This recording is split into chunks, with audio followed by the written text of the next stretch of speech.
She called them her children. 9 wolf-dog hybrids that slept in her yard, ate from her hands, and greeted her every morning with what she swore was love. Sandra Piovesan told anyone who would listen that her animals gave her something no human ever had: unqualified devotion. She fed them roadkill to keep them wild. She entered their pen alone because she believed she was their alpha. Her daughter found what was left of her that afternoon. The animals had not merely killed her, they had consumed her. Every owner in this video believed the same thing. My animal is different. My bond is special. The creature that can kill a grown man in seconds would never hurt me because it loves me. None of them were right. These are the 5 most horrifying pet attacks on their owners ever recorded. Number 5. The Nursery Constrictor. July 1, 2009, Oxford, Florida. Inside a trailer, a 2-year-old girl named Shayuna Hare slept in her crib. Somewhere between 2 and 5 in the morning, something else entered her nursery. The animal was an 8.5-foot albino Burmese python named Gypsy.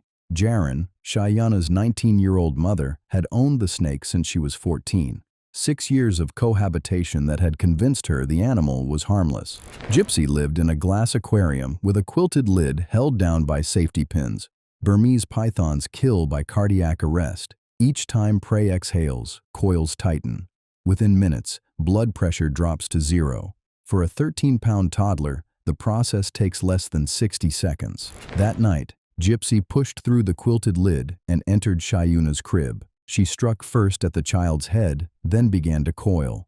Charles Darnell, Jaren's boyfriend, found the scene at 10 in the morning. The python was still wrapped around the child's head and chest. He slammed the snake to the floor and attacked it with a meat cleaver and butcher knife. First responders arrived to find the toddler cold and unresponsive. The autopsy confirmed asphyxiation due to constriction. Here is what makes this case a study in systemic failure. Shayuna's biological father had warned the household about the snake. The Department of Children and Families had visited in May 2009 after reports of drug use. The DCF investigator saw the python but never reported it. The safety plan said nothing about the 8-foot predator sleeping 12 feet from a toddler. Jaren Hare and Charles Darnell were convicted of aggravated manslaughter and child neglect. Each received 12 years in prison. The case became a national flashpoint. It contributed directly to the 2010 federal ban on Burmese pythons under the Lacey Act and helped shape Florida's prohibited species list. While Shayuna Hare's death exposed the dangers of large constrictors, a woman in rural Minnesota was about to prove that even professional experience cannot protect you from a 500-pound cat. Number 4. The Professional's Tiger. April 6, 2006. Danforth Township, Pine County, Minnesota. Cynthia Lee Gamble, 52, ran the Center for Endangered Cats, a USDA-licensed facility where she kept Bengal tigers, wolves, and snow leopards. Her resume included editing wildlife documentaries and serving as an animal coordinator on the film Vertical Limit. She had worked with big cats for over a decade. Neighbors described her as cautious and dedicated. Bengal tigers weigh up to 500 pounds with a bite force of approximately 1,000 pounds per square inch. Their standard kill method is a crushing bite to the trachea or a severing strike to the cervical spine. That afternoon, Gamble entered one of the tiger enclosures to perform routine maintenance. She was alone. A connecting gate between the enclosure and the primary cage had been left unsecured, a single procedural failure in what had been years of flawless routine. No one saw what happened next. The trigger was likely proximity, a momentary stumble, a turned back, a fraction of a second where the handler looked like prey instead of a predator. The tiger pounced. 500 pounds of muscle pinned Gamble to the ground. The initial bite targeted her head and neck. The attack lasted seconds before she lost consciousness. A workman found her late that afternoon. When deputies arrived, the tiger was still in the enclosure with the body and refused to disengage. A veterinarian was called. Because the tiger posed an immediate threat to responders, the animal had to be shot and killed to recover Gamble's remains. The Ramsey County Medical Examiner ruled the cause of death as massive blunt force trauma and exsanguination. The remaining cats were relocated. The case contributed to the eventual passage of stricter state bans on big cat ownership, a legislative thread that would not fully close until the federal Big Cat Public Safety Act was signed into law on December 20, 2022. Cynthia Gamble was killed by a single animal she had trained for years. But in rural Pennsylvania, another woman was about to enter a pen with not one predator, but 9. Number 3. The Pack Within the Fence. July 17, 2006. Salem Township, Westmoreland County, Pennsylvania. Sandra Lee Piovesan, 50, lived alone on a residential property. She was a devoted breeder of wolf-dog hybrids and kept 9 of them in a large outdoor pen behind her house. Piovesan was not a casual pet owner. The animals were her world. She told neighbors they were her children, that they gave her unqualified love that no human ever had. She fed them roadkill, deer carcasses, because she believed it kept them connected to their nature. She dismissed every warning about the animals' predatory instincts. She was their alpha. That was enough. Wolf-dog hybrids occupy a uniquely dangerous category. They carry the predatory drive and pack coordination of a wolf, approximately 400 psi of bite force, but lack the domestic dog's genetic inhibition against aggression toward humans. They are behaviorally unstable. That mid-morning, Piovesan entered the pen to feed the pack. She was alone. What happened next is reconstructed from forensic evidence. One animal initiated a strike, and the rest of the pack followed. This is called a pack frenzy response.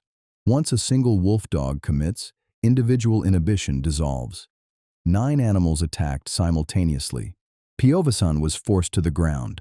Defensive wounds on her hands show she fought. But 9 animals, each weighing between 60 and 100 pounds, delivering coordinated bites, the math was impossible. She bled out from multiple traumatic injuries before anyone knew she was in trouble.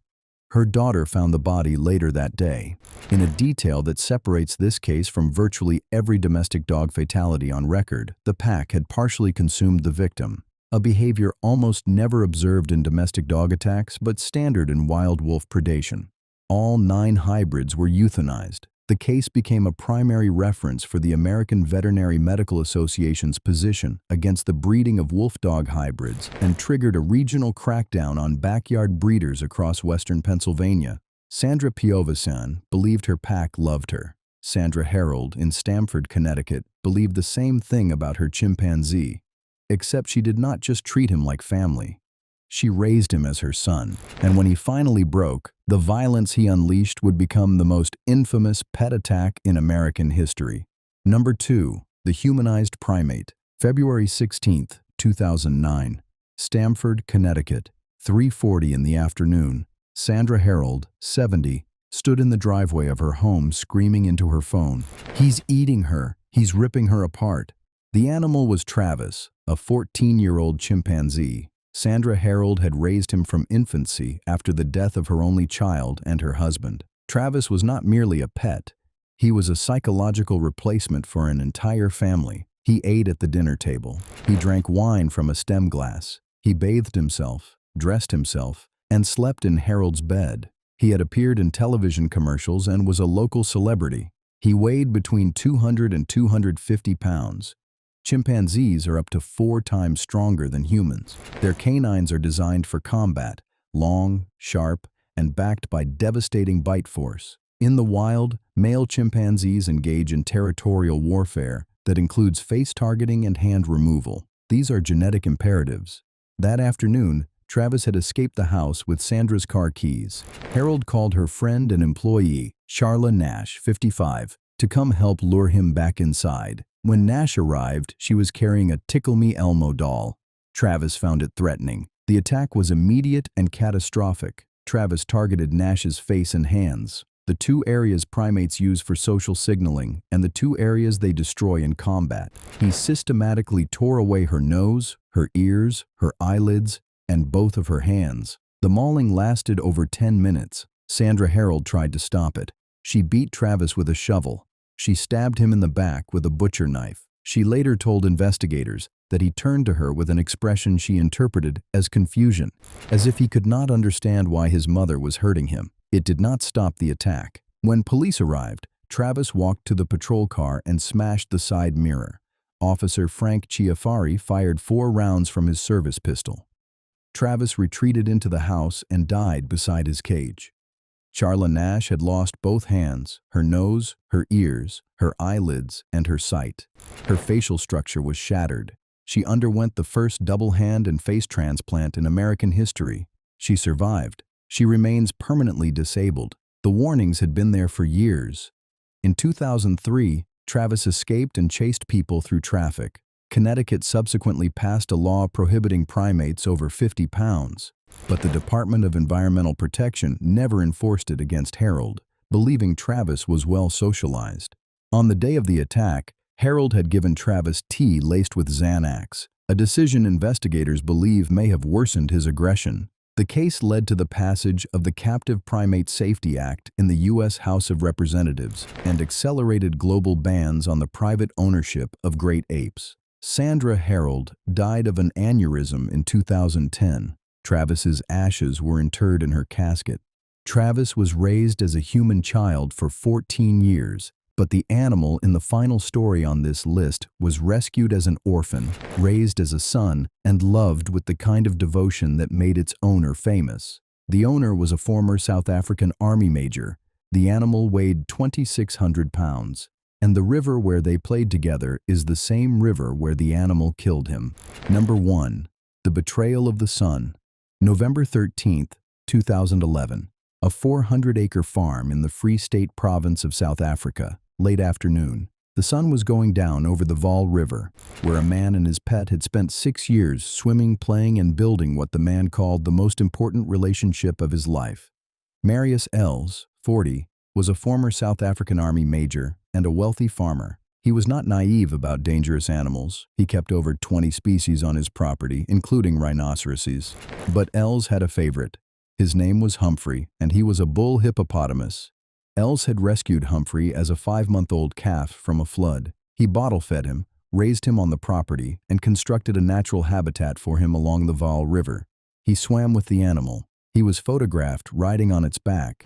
He told reporters that the bond between them was something most people could not understand. His exact words, "There's a relationship between me and Humphrey, and that's what some people don't understand. He's like a son to me." A bull hippopotamus is the most dangerous large mammal in Africa. Males reach 3 tons with a bite force between 1,800 and 2,000 psi, powered by tusks up to 12 inches long. In the wild, male hippos kill more humans per year than lions, leopards, and crocodiles combined. The warnings had been constant and specific. Earlier in 2011, Humphrey chased a 52-year-old man and his 7-year-old grandson up a tree and held them there for 2 hours. He was blamed for killing several calves belonging to Elsa's business partner. Elsa's wife and neighbors told him repeatedly that Humphrey was a wild animal. Els dismissed every warning. He relied on his voice to lure the animal home. He continued to enter the river without physical barriers. At 6 years old, Humphrey was reaching sexual maturity, a biological transition that transforms a male hippo's neurochemistry. Territoriality replaces tolerance. Dominance replaces dependence. The calf that once needed a bottle now saw every living thing in his water as a rival, including the man who had saved his life. No one witnessed the attack. Els was interacting with Humphrey in the Vaal River when the animal seized him. The tusks that can shear through a crocodile's spine went through Els's torso and limbs. He was bitten repeatedly and held underwater, the same method hippos use to kill competing males in the wild. The cause of death was multiple traumatic injuries consistent with a hippo mauling and drowning. His injuries included evisceration and significant bone fragmentation from tusk pressure. Humphrey was euthanized after the attack.